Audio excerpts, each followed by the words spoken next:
Right, just a quick catch-up video today. Not been doing one for ages, but this bike's going out and it's a nice one, so I thought I would do.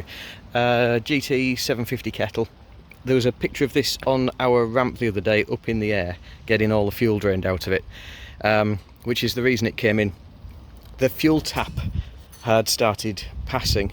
Now these are a vacuum tap, so you're essentially supposed to be able to leave them in the on or reserve position all the time, and fuel will only flow when the engine's actually running because of this little pull pipe here on the vacuum. But didn't have that in shot. So the tap had started passing fuel through here constantly because the vacuum section had failed. The carburetors were overflowing, so the fuel was coming out the carburetors, down these trunks, into the engine, and this entire petrol tank emptied itself into the engine. These two outside cylinders were full, probably right up to the exhaust ports, and the exhausts down here were absolutely full of petrol. So if we tipped the bike up, it just came gushing out the exhaust. So first job was to get rid of that, empty all the petrol out we could and sort of get the bike aired through.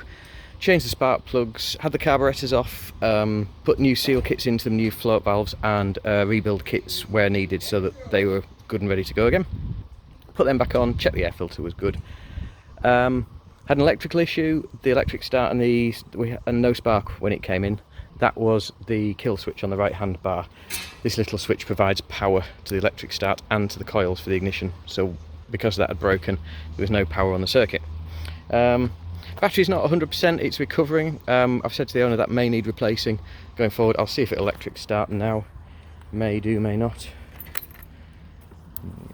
Oh yeah. These do vibrate a fair bit, as you can see, which you watch that temperature gauge needle. It's just vibration of the bike. It settles down nicely when you're riding, it doesn't do that.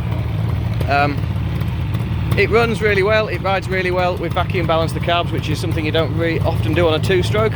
But once it's running on all three nicely,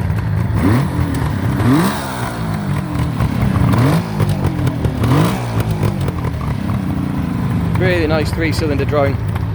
Idles really well, runs really well. It's going back out today with a lot of other bikes.